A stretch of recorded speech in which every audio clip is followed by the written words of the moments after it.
What's up, everybody? I'm ZWade, the ZWade, and ZWade Photo, and now we're going to look at some images that I got off of the Z5. This is by no means all the images I got, but this is just, you know, a variety of things to really kind of show what the Z5 can and cannot do, or maybe what it can do, but not very good, whatever. We're going to check it out right now. But before I get into it, I want to invite you to ZWadePhoto.com. Let's check out the promo. There you can check out my personal art portfolio, 4 different categories containing my favorite images of those categories. If you want to help support the channel, you can swing by the print shop and pick you up a print. I have several enrolls ready to go right now. You could swing by the ZWade Photo merch shop and pick yourself up a Do It Right, Do It Raw coffee mug. We also have the ZWade Photo t-shirt available in 2 colors, and guys, the material is soft, as are the hoodies. The material is so soft. These are available in 3 colors, navy blue, black, and if white clothing is your thing, we've got it in white. Last but not least, my favorite, the embroidered ZWade Photo hat, available in 2 colors. If you'd like to help support this channel, swing by ZWadePhoto.com. Also want to invite you to like, share, and subscribe if you find these videos helpful, informative, or entertaining. So, right off the bat, we have a backlit situation. And so let's see if we can bring this back to reality. This was shot at 160 ISO. This first lens that we're looking at is the 24-70 f2.8. And let's just give this a little clarity, see what that looks like. Let's kill some of these background highlights. And it looks all right to me. On my screen, everything looks noisy. Let's see what this next one is. Okay, checking out the texture here. This is 160 ISO at f4. And as you can see, we shot this one underexposed, so we can check how much room we have to play with before we start introducing noise. So in the out of focus area, it is more noticeable. This is a really lame shot, but it looks nice and sharp. Got a couple different colors in there. Looks like a Nikon file. Okay, now we're shooting at 320 ISO. And see, this is properly exposed, and so we have like no noise to deal with. That's really important in engaging your noise. It's not always about like how much you can recover. If you shoot it at a proper exposure, then your noise is always going to be better. Just because you got it right, you're not pushing it. And we don't need to push this, so we could just, you know, maybe add some contrast, add some clarity. Let me bring up some of the shadows for over here. Bring down the highlights, and then maybe just a little exposure. Yeah, it doesn't even really need it, but... And it's really not noisy. So, that's alright. These colors are perfectly accurate. This is at 320 ISO, f5.6. And just because this is a piece of art rivaling Pablo Picasso in value, we'll give it some vignette. Wow, looks like a Nikon file, doesn't it? Off of the Z5. Okay, now we're pushing our ISO to 500. And it's not incredibly noisy. A little bit in the out of focus areas. And if we bring this up, just kind of bring some balance into the mix. Add a little bit of clarity. Clarity and texture are always going to be emphasized. They're always going to emphasize the noise. And this is a really boring shot, and we have introduced a little bit of noise because we underexposed it. And you can see how far we brought the shadows up, but the noise still is not that bad. You're not going to notice it in printing. You probably won't notice it on a cell phone.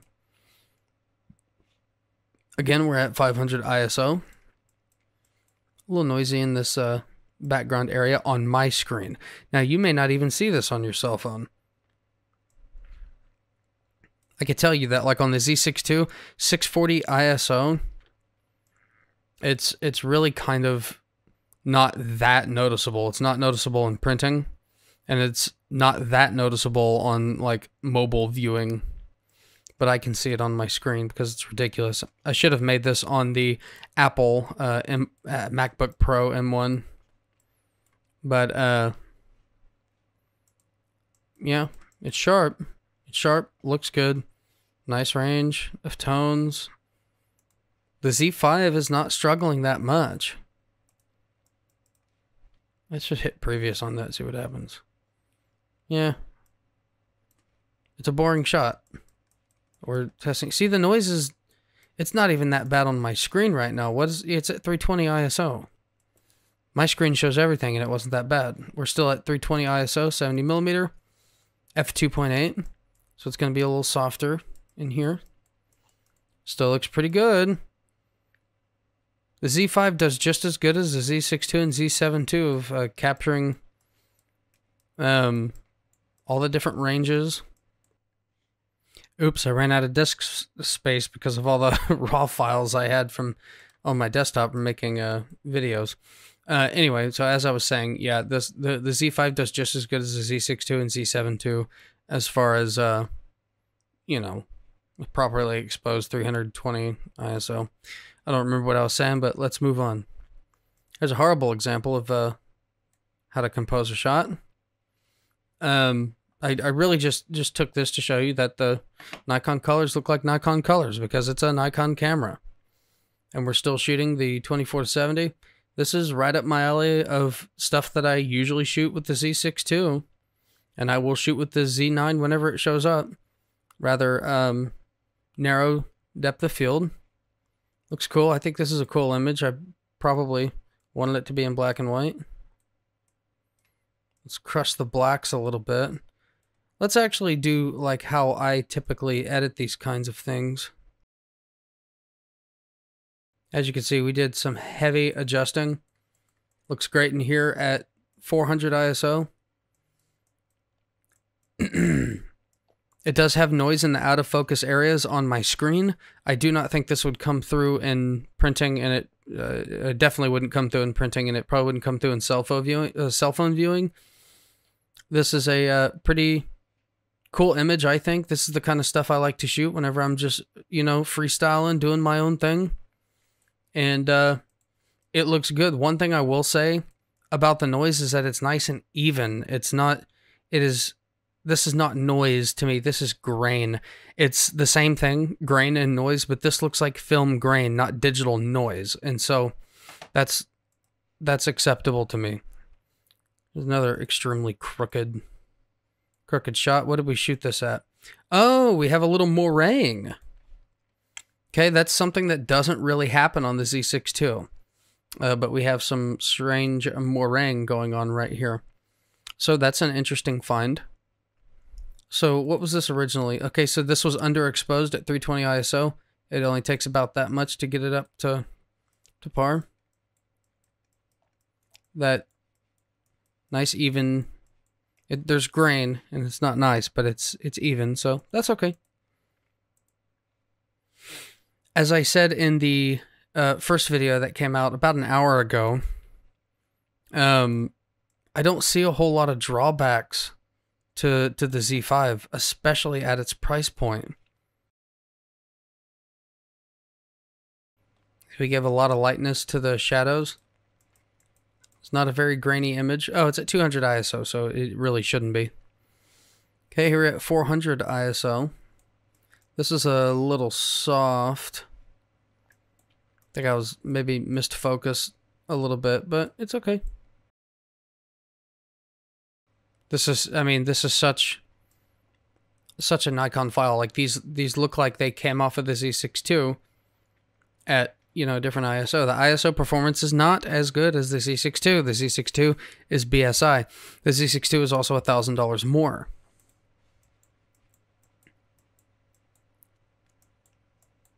A little noisy because of all the adjustments that we did on it. As you can see, it was a underexposed shot. That's what I'm saying. If you're getting your exposures correct, if you're not going out and you're trying to, like we're trying to underexpose these, because the biggest complaint that people have about the Z5 is that it's an antiquated sensor. These kind of look like Z files to me, though, so it's not much of a problem to me. I would be extremely happy owning this camera. I'm not going to buy one because I have a Z6 II. I'm not saying trade in anything you got for this thing unless you're upgrading from DSLR. you don't have the budget for a Z6 II or Z7 II, those are better cameras.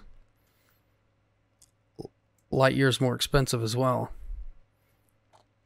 That's a very boring image. Let's check out this one. So let's fix this color, right? Because the sun is hitting this and it's really obnoxious. Let's kill the orange a little. Maybe cool it down.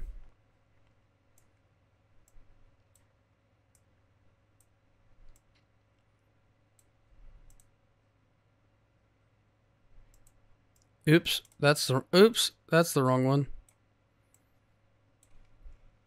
Okay, this is at 400 ISO. We had a better exposure, and the noise doesn't seem to be a problem. Are you dissatisfied with this yet? People are so bitchy, and the biggest complaint that I heard about this was, "Ooh, you just probably cannibalized the D750. Are you telling me that the D750 was a piece of crap? Because it wasn't. I mean, it had issues, recall issues, but they fixed that. It's fine. Lots of detail. We're still in the 24-70. I'm getting kind of tired of these. I may jump ahead because, like, my point is proven that, you know, around 400, 640, or 400, 500 ISO, like, it doesn't seem to be that big of a problem. It's the same kind of problems I run into with me just absolutely hating grain, but you shouldn't hate it like I do. It's not that big of a deal. Let's just hit previous. Ooh, that's super contrasty. I actually kind of really like this image. Let's add a little vignette. Yeah, I like that image. Shot with the Z5. I mean, in a very expensive lens. At 500 ISO, what's it look like? It looks totally fine. The Z5 is actually doing better on its ISO performance than I thought it would. You guys just got to make sure you get your images right. People are stuck in this, well, it has 7 stops of dynamic range. Be like, how much over or under exposed are you taking your shots? Don't suck at photography. And you don't need 12 stops of dynamic range. It's like, if you're shooting a pitch black image when it's pitch black outside, like, what do you expect? That's not the camera's fault. That's yours. This is a good test because there's a lot of, like, fine details, and these things will get destroyed in noise. And this is at 800 ISO. But see, we had it properly exposed, and you can't really notice the noise at all. Like, I don't see any noise because it's properly exposed, even with all these little details. Now, if we tried to go crazy and do like a ZWade photo edit and do some like wild, ridiculous even like adding texture to the noise. Okay, now these don't look quite as nice, do they? But there's still like no like apparent noise that's like making me hate this. Just because I'm curious, so some black and white. It's an okay black and white image. But we got the exposure right, so we didn't really need that BSI sensor. The BSI sensor will make things more clean. Yes, absolutely. But YouTube is full of people calling the Z5 an entry-level camera, just like they did with the D610. An entry-level full-frame camera. Yeah, by price, but you can get professional results with this. Not that these are professional pictures by any stretch of the imagination. But there's like a stigma that, like, if it's less expensive, it's like not as good. It's like, no, just be a better freaking photographer. This is actually a nice punchy poppy image at 400 ISO. I don't see any noise on this one. You know why? Because we got that exposure correct. I mean, just look at that histogram. And we don't even need to adjust the colors because, of course, this is Nikon and their colors look great. I mean, you can adjust the colors if you want. You should adjust the colors, and sometimes I'm just kind of rambling right now. Let's just add a little bit of exposure to that. Boom, cool. The only noticeable thing I've seen so far is the meringue. I have literally never had... I have tried to make the Z6 II experience some meringue on like some fabrics and stuff, and I can't get it to do it. The Z7 II will. And, Doesn't have the aliasing filter, anti-aliasing filter. I think that's what causes moiring. That also gives you more sharpness when you don't have that.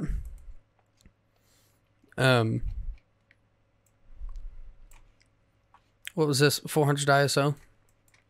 Yeah, I don't see any noise here because we got it properly exposed. Be a good photographer, and BSI is just an added cost. You think about it, like BSI sensors didn't exist for a very, very long time. People did just fine. This needs more contrast, doesn't it? Let's crush some blacks. Give ourselves some pop. Look at that. The cheapest full-frame camera in Nikon's lineup. This thing is actually cheaper than a Nikon D610 right now, by the way. It's cheaper than a D750. So like even with that argument, like, oh, it's a D750 sensor. Well, this is a cheaper body, I guess, then, because this is a cheaper camera. The price of DSLRs are going up. We're going to start this one off in black and white. I've shot this before, only on a much better composition. But don't leave yet, because we are going to do a severe underexposing towards the end of this. As you can see in this back alley, I'm just kind of shooting and enjoying the camera. I'm not trying to intentionally screw it up. At 500 ISO, I see a little bit of noise, but that's really just because it's this computer screen. Look how underexposed this image is. Very, very underexposed. Pull this up. See, we can brighten it, and it's not that bad on the noise, but if we want to make it artistic, and we start doing this kind of stuff to make it look the way that we want. Let's add a little vignette. Now, if you look, the noise is more apparent because we absolutely, intentionally, but if you took this shot and it was by accident, I mean, you could probably work with the noise a little bit. I have not done anything with like reducing noise. And so if the level of grain that you're seeing is acceptable to you, then that just helps our argument of, you know, this being a really good camera. This one's a little bit noisy. Because, again, look how bad we underexposed it. Even at 250 ISO, which should be a clean image. If you screw up your shots, you could probably have used a BSI sensor for a minimum $1,000 more on a Z6 II. And now in the next images, we're actually going to switch up lenses. We're going to rip through these because this video is getting long. We're now using the 105 f2.8. This is at f10. I'm very close to this tree. We've almost got our exposure there, so let's just add a little bit.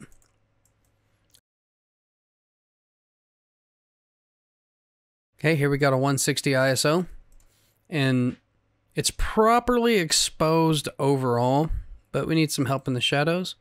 So let's add some shadows. Let's see if we can control that background a little bit, maybe a little exposure. Boom, boom. I mean, on my screen, I can see barely noise. You're probably not going to see that. It's fine. This is soft for some reason. Motion blur? Question mark? Or am I just too close? This isn't a great looking image. Let's disregard that one. Okay, here's a leaf. Incredibly sharp. Let's fix the highlights. Give it some shadow. Give it some contrast. Give it some clarity. This is 100 ISO. Like, I mean, we're not even testing ISO, I guess, on this day. All of this is running together. We're just kind of shooting some shots. So I'm not going to talk about ISO anymore. I think I made my point clear. It does better than I thought it would do. This needs some extra help with a paintbrush, but she's cute. Very sharp. Totally a Nikon file. The tones are great.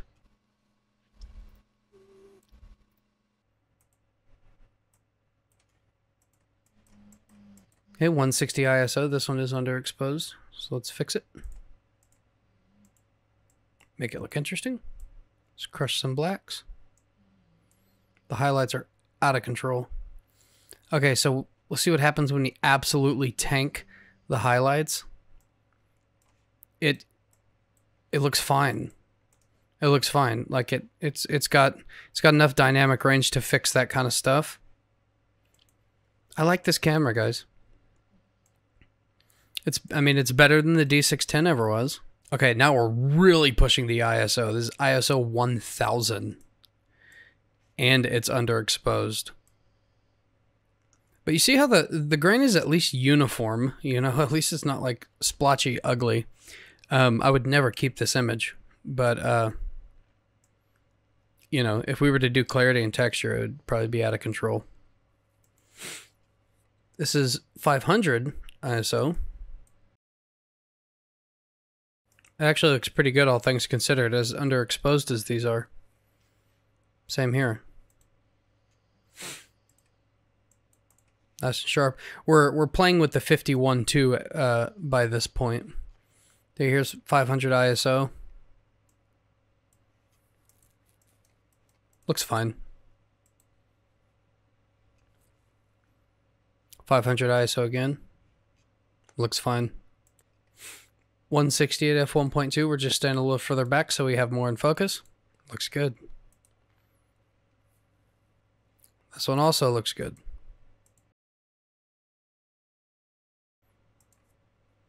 Just, yep, 1.2.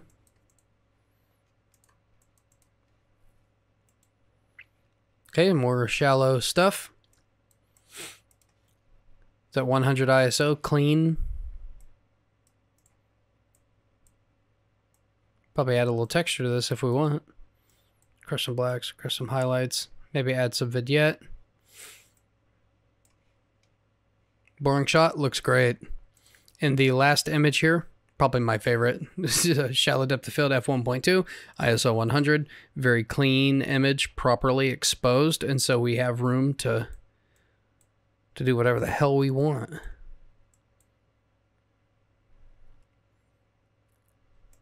try some black and white. Fairly boring in black and white. It definitely needs some vignette. There we go. Cool. So, in conclusion, you guys can see the Z5, totally valid. I think this has better image output than the D750. Do they have the same sensor? Maybe, but the Z5 hits different. I think it looks great. I would absolutely not spend more money on a D750, you know, when the Z5 is putting out images like this. So anyway, let me know in the comments below if you have the Z5, if you're thinking about getting it. Did I help you make a decision? I want to know. Let me know in the comments below. I look forward to our conversation. I'm ZWade, the ZWade, and ZWade Photo, and I will catch you in the next one.